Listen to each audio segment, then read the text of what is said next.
सभी को सादर नमस्कार।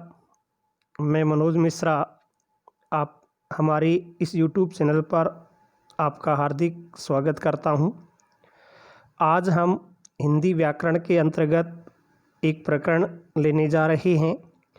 यह प्रकरण रीट परीक्षा के लिए महत्वपूर्ण प्रकरण है। प्रकरण का नाम है पदबंध। इस पदबंध प्रकरण से टॉपिक से रीट परीक्षा में एक प्रश्न आता है। 1 नंबर का प्रश्न है। इस प्रश्न को हम कैसे सही कर सकते हैं, किस तरीके से 1 नंबर अपना पक्का कर सकते हैं, उसके बारे में इस छोटे से वीडियो में हम कुछ विशेष जानकारियां प्राप्त करेंगे। पदबंध क्या है, इसको पढ़ने से पहले हम कुछ शब्दों के ऊपर चर्चा करते हैं कि पदबंध से पहले शब्द क्या है, पद क्या है, इनके बारे में हम जानकारियां प्राप्त करते हैं। सबसे पहले लेते हैं शब्द को कि शब्द क्या होता है। शब्द की परिभाषा है वर्णों के सार्थक समूह को शब्द कहते हैं। कोई भी वर्ण है, उन वर्णों का हम समूह बनाते हैं और उस समूह का यदि कोई अर्थ निकलता है तो वह समूह शब्द कहलाता है। जैसे मान लीजिए अपने पास में समूह है राम, पुस्तक, कमल, कलम, जल, पानी। इनमें अलग अलग वर्ण मिले हुए हैं और एक समूह बन रहा है। जैसे राम में रे, आ, मैं, ए, इन 4 वर्णों का समूह बना है। पुस्तक को देखें तो पे, उ, से, ते, ए, के, ए, इन वर्णों को मिलने से पुस्तक शब्द बना है। और जब हम राम, पुस्तक, कमल ऐसे शब्द बोलते हैं तो कोई ना कोई अर्थ हमारे मन मस्तिष्क में छा जाता है। तो हम कह सकते हैं वर्णों के सार्थक समूह को शब्द कहते हैं। वर्णों का सार्थक समूह ही शब्द के नाम से जाना जाता है। तो फिर चलते हैं पद क्या होता है। वर्णों का सार्थक समूह शब्द है तो फिर पद किसे कहा जाए। ध्यान दें, जब भी वर्णों का कोई सार्थक समूह है वो जब तक अकेला रहता है उसका हम वाक्य में प्रयोग नहीं करते हैं। जब तक सार्थक समूह अकेला रहता है तब तक वह शब्द कहलाता है। कोई भी वर्णों का सार्थक समूह है वो अकेला है, उसका वाक्य में प्रयोग नहीं किया गया है, तब तक तो वह शब्द कहलाता है। एवं जब उसका वाक्य में प्रयोग कर दिया जाता है, वाक्य में हम प्रयोग कर देते हैं और वाक्य के अन्य शब्दों के साथ उसका कोई संबंध स्थापित हो जाता है, तब वह पद बन जाता है। अकेला है तो शब्द है और वाक्य में प्रयोग करेंगे, अन्य शब्दों से उसका कोई संबंध जुड़ेगा, तब वह पद बनेगा। जैसे कुछ उदाहरणों से हम इसको समझ सकते हैं। राम, पुस्तक, श्याम, क्रिकेट, ये हैं अकेले हैं, इनका वाक्य में प्रयोग नहीं किया गया है, तो ये सभी यहाँ शब्द के नाम से पुकारे जाएंगे। इनका वाक्य में प्रयोग नहीं है तो ये शब्द हैं। लेकिन जब हम बोलते हैं राम पुस्तक पढ़ता है, राम पुस्तक पढ़ता है, ये पूरा का पूरा एक वाक्य बन गया है। वाक्य बन गया तो राम पुस्तक पढ़ता है, ये तीनों यहाँ पद माने जाएंगे, शब्द नहीं होंगे। ऊपर अकेले हैं तो शब्द हैं, नीचे वाक्य में इनका प्रयोग कर दिया तो ये पद बन गए हैं। इसी प्रकार श्याम क्रिकेट खेलता है, इसमें श्याम क्रिकेट खेलता है, ये तीनों के तीनों पद माने जाएंगे, पद की श्रेणी में इनको रखा जाएगा।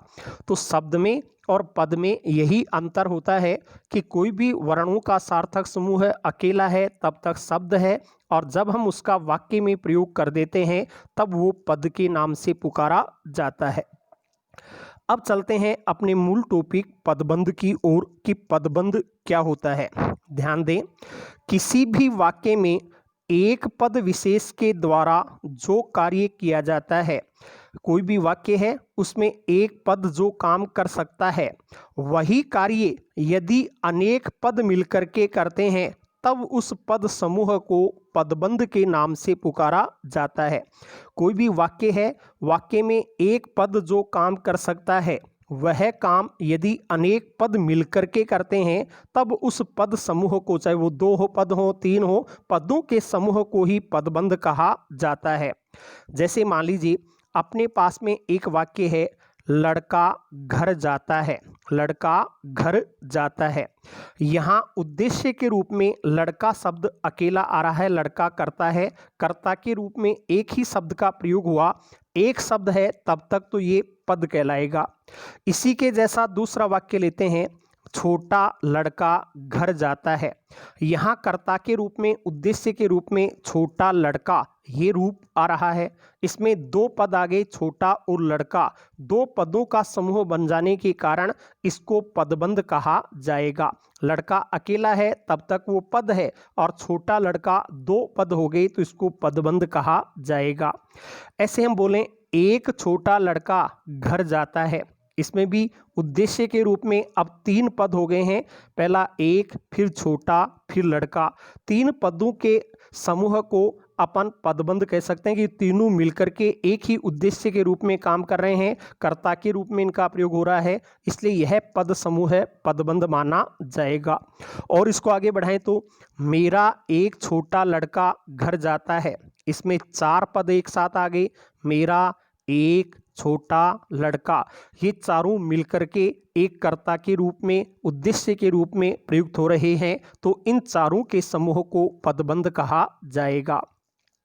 कहने का भाव आप समझ सकते हैं कि कोई भी वाक्य है उसमें एक ही शब्द जो काम करता है वह यदि अनेक पद मिलकर के करते हैं, दो पद, तीन पद, चार पद, अनेक पद मिलकर के एक ही जैसा काम करते हैं, तब उन पदों के समूह को हम पदबंध कहते हैं।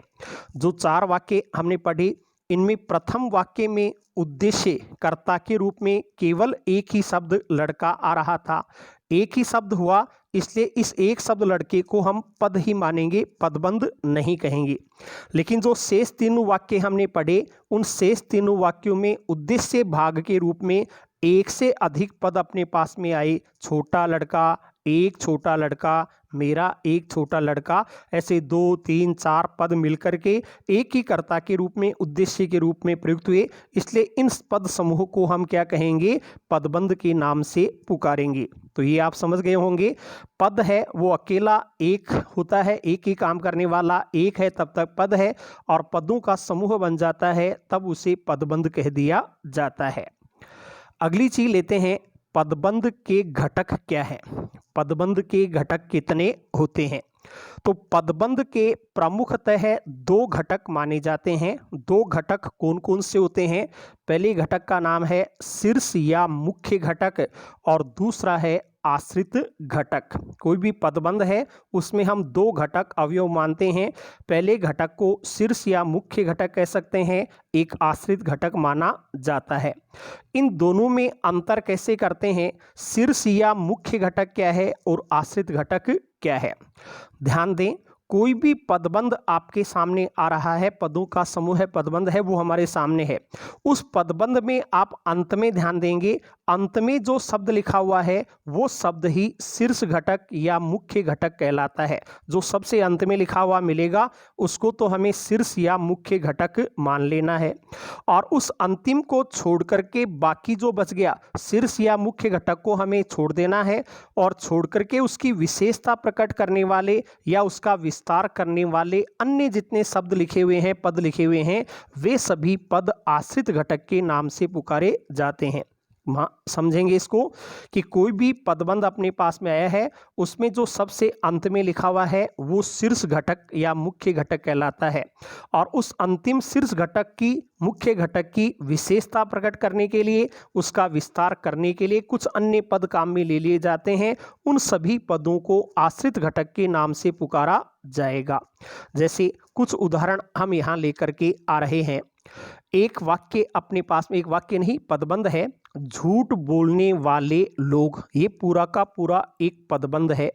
अब इसमें सबसे अंत में जो लिखा हुआ है वो है लोग, तो लोग को तो अपन शीर्ष घटक मान लेंगे, और इससे पहले बच गया झूठ बोलने वाले। इस झूठ बोलने वाले तीन पदों के समूह को आश्रित घटक कह दिया जाएगा। अंत में लोग है वो शीर्ष घटक है, बाकी तीन बच गए वो आश्रित घटक है। ऐसे ही काला कुत्ता आ रहा है, इसमें काला कुत्ता एक कर्ता के रूप में है तो ये पदबंध हो गया, दो पदों का समूह है, पदबंध है। इसमें अंत में कुत्ता है तो वो शीर्ष घटक है, और उससे पहले काला शब्द है वो उसके ऊपर आश्रित है तो ये आश्रित घटक माना जाएगा। इसको हम बोले एक छोटा काला कुत्ता आ रहा है, ये एक छोटा काला कुत्ता चार पदों का समूह है, एक पदबंध के रूप में आ रहा है। अब इसमें भी आप ध्यान दे सकते हैं, सबसे अंत में कुत्ता लिखा हुआ है तो वो कुत्ता तो शीर्ष घटक मुख्य घटक माना जाएगा, और उससे पहले रह गए एक छोटा काला, इसको अपन आश्रित घटक के नाम से पुकारेंगे। ऐसे ही एक पदबंध अपने पास में है सदा झूठ बोलने वाला वह, ये पूरा का पूरा एक पदबंध है।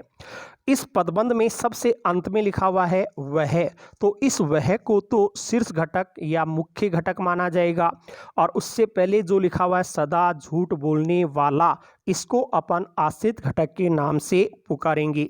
तो पदबंध के प्रमुखतः दो घटक होते हैं, शीर्ष या मुख्य घटक और दूसरा आश्रित घटक। पहचान कैसे करें, तो जो सबसे अंत में है उसको शीर्ष या मुख्य घटक मान लो, और जो उससे पहले लिखे हुए हैं उसकी विशेषता प्रकट कर रहे हैं, उसका विस्तार कर रहे हैं, उन सबको आश्रित घटक के नाम से पुकारेंगे। अब चलते हैं कि पदबंध के भेद या प्रकार कितने होते हैं, पदबंध कितने प्रकार के माने जाते हैं। तो पदबंध के प्रमुखतः 5 भेद माने जाते हैं। पदबंध 5 प्रकार के होते हैं। वो 5 भेद कौन कौन से होते हैं?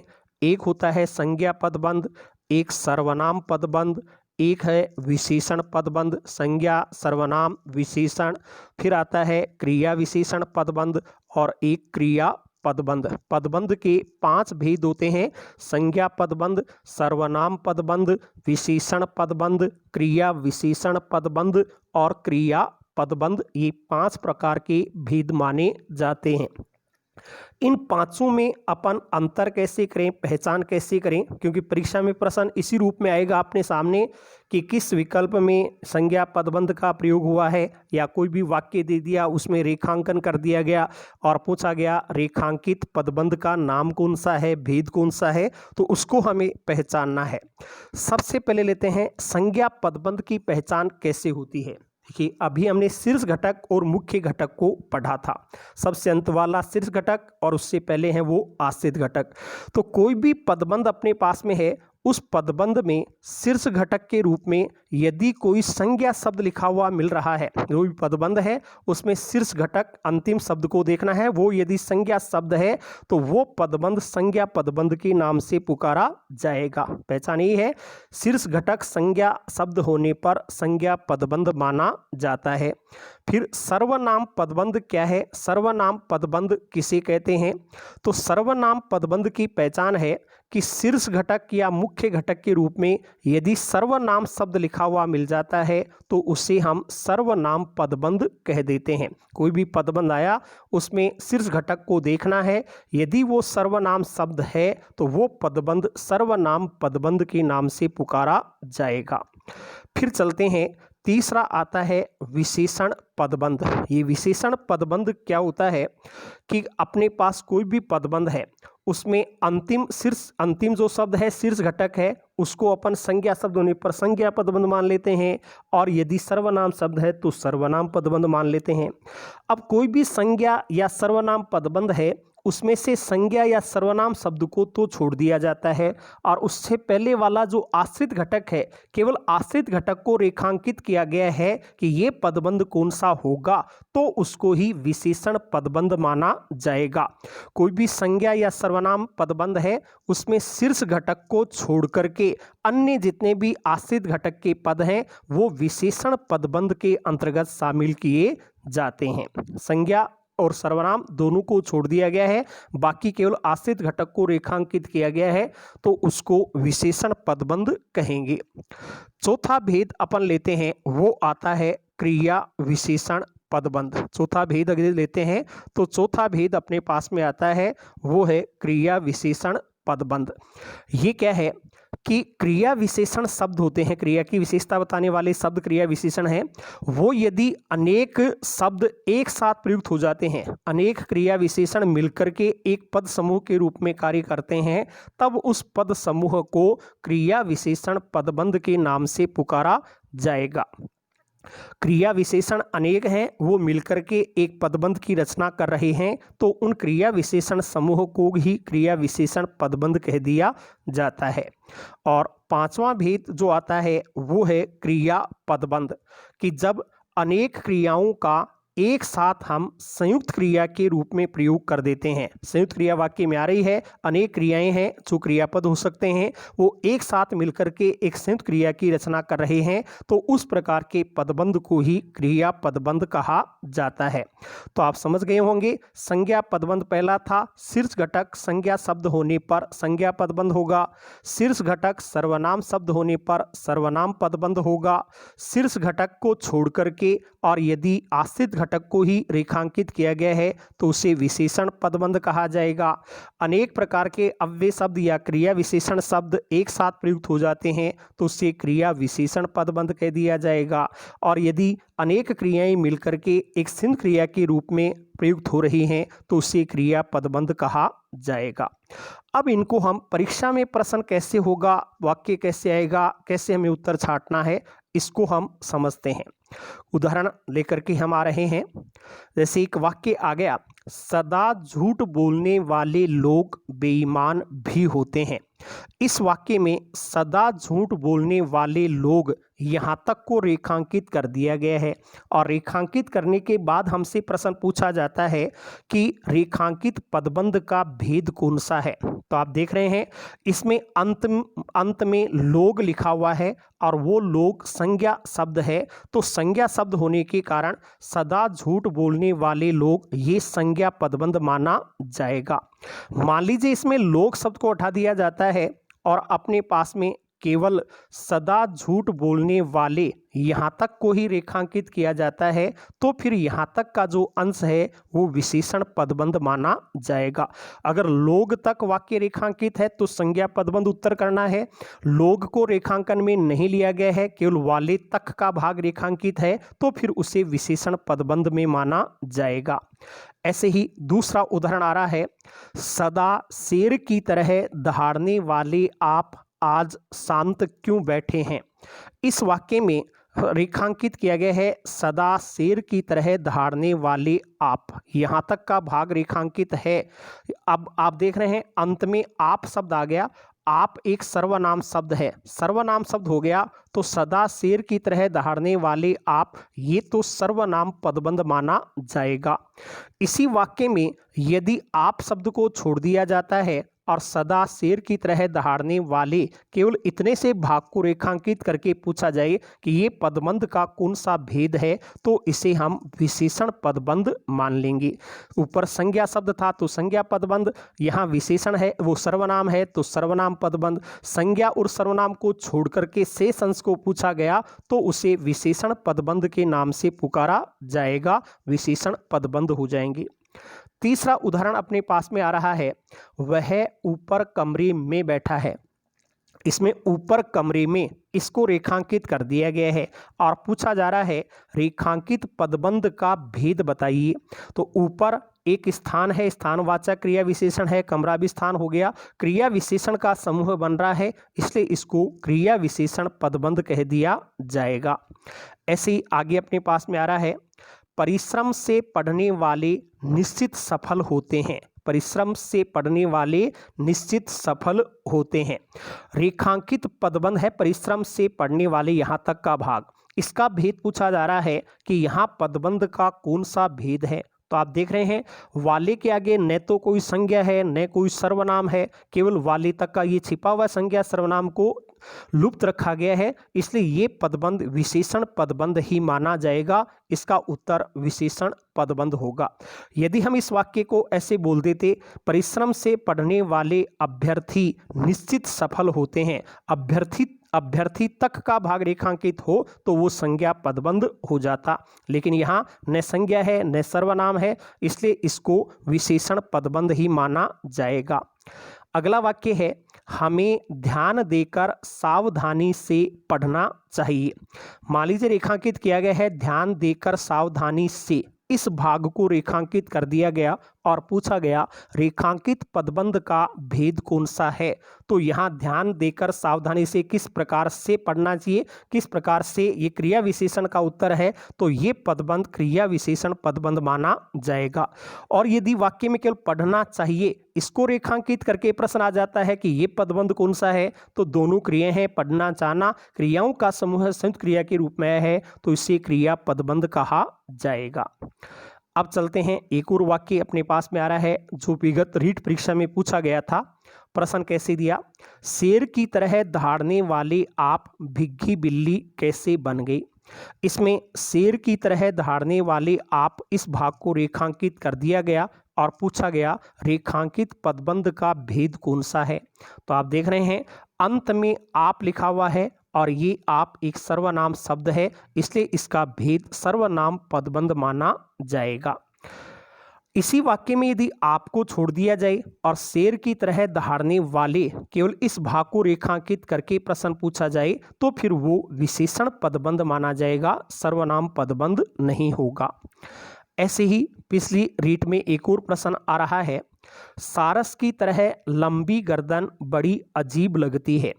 इसमें पूछ लिया गया इस वाक्य में विशेषण पदबंध कौन सा होगा। मान लीजिए कोई रेखांकन नहीं है, उल्टा प्रश्न आ जाए विशेषण पदबंध कौन सा है, तो सारस की तरह लंबी यहाँ तक का भाग तो विशेषण पदबंध होगा। और संज्ञा पदबंध पूछ ले कि इसमें संज्ञा पदबंध कौन सा है, तो फिर आगे का गर्दन सब साथ में और जोड़ देंगे। सारस की तरह लंबी गर्दन, ये तो संज्ञा पदबंध होगा, और गर्दन को यदि हटा दिया जाता है, केवल लंबी तक का भाग रेखांकित है, तो वो विशेषण पदबंध माना जाएगा। ऐसे ही कुछ उदाहरण और लेते हैं। इस माह के अंत तक पिताजी आ ही जाएंगे। इस माह के अंत तक, ये एक संबंधवाचक जो है वो अव्यय शब्द के रूप में अपने प्रयुक्त प्रयुक्त हो रहा है, तो इसको हम कह सकते हैं कि ये भी एक क्रिया विशेषण का अव्यय का ही भाग है। तो इस माह के अंत तक ये जो पदबंध होगा वो क्रिया विशेषण पदबंध माना जाएगा। ऐसे ही वाक्य दिया हुआ है, बच्चा दूध पीकर सो गया है। पीकर सो गया है, इस पदबंध को देखें तो यहाँ क्रियाएं हैं, पीना, सोना, जाना, होना, ये क्रियाएं संयुक्त क्रिया के रूप में प्रयुक्त हो रही है, तो इस समूह को अपन क्रिया पदबंध कहेंगे। अब ऐसे ही कुछ और उदाहरण समझने के लिए हम ले रहे हैं। दीवार के पीछे खड़ा पेड़ गिर गया। यहाँ दीवार के पीछे खड़ा पेड़, यहाँ तक का भाग रेखांकित है। रेखांकित पदबंध का भेद कौन सा होगा, तो अंत में पेड़ एक संज्ञा शब्द लिखा हुआ है, इसलिए इसका उत्तर हो गया संज्ञा पदबंध। दूसरा अगला वाक्य है, बहुत बोलने वाले तुम आज चुप क्यों हो। इस पदबंध में देखें अंत में तुम शब्द लिखा हुआ है, और तुम एक सर्वनाम शब्द होता है, मध्यम पुरुषवाचक सर्वनाम है तुम, तो तुम सर्वनाम हो गया, तो ये पदबंध सर्वनाम पदबंध माना जाएगा। फिर अगला उदाहरण है, मेरे घर के सामने वाला मकान बहुत सुंदर है। इसमें वाला तक का भाग ही रेखांकित है, तो ये मकान संज्ञा को छोड़ करके लिखा गया है, इसलिए इसका उत्तर विशेषण पदबंध हो जाएगा। फिर है, अंधेरा होने से पहले घर आ जाना। अंधेरा होने से पहले इसको रेखांकित किया गया है, किस पदबंध का भेद कौन सा होगा, तो यह समय कालवाचक क्रिया विशेषण के रूप में एक शब्द आ रहा है, तो इसको अपन क्रिया विशेषण पदबंध के नाम से पुकारेंगे। फिर उदाहरण आ गया, नाव पानी में डूबती चली गई। डूबती चली गई को रेखांकित किया गया है, ये पदबंध कौन सा होगा, तो ये क्रियाओं का समूह बन रहा है, इसलिए इसको अपन क्रिया पदबंध के नाम से पुकारेंगे। तो यही पहचान पदबंध की है। अंतिम शब्द पर लगभग हमें ध्यान देना है। अंत में संज्ञा शब्द है तो संज्ञा पदबंध हुआ, अंत में सर्वनाम है तो सर्वनाम पदबंध हुआ, सर्वनाम संज्ञा कुछ नहीं है उसको छोड़ करके रेखांकन है तो विशेषण पदबंध हो जाएगा। यदि अव्यय शब्दों का समूह बन रहा है तो वो क्रिया विशेषण पदबंध हुआ, और क्रियाओं का ही समूह बन रहा है तो उसे क्रिया पदबंध के नाम से पुकारा जाएगा। तो ये पदबंध का एक प्रश्न रीट परीक्षा में निश्चित रूप से आना है, और उस प्रश्न को आप इस वीडियो के माध्यम से अच्छी तरीके से हल कर सकते हैं। यदि वीडियो आपको अच्छा लगा हो तो अधिक से अधिक इसे शेयर करें। और यदि आपने अभी तक चैनल सब्सक्राइब नहीं किया है तो हमारे चैनल को सब्सक्राइब करें, जिससे आगे आने वाली वीडियो आपको तुरंत प्राप्त हो सकें। धन्यवाद।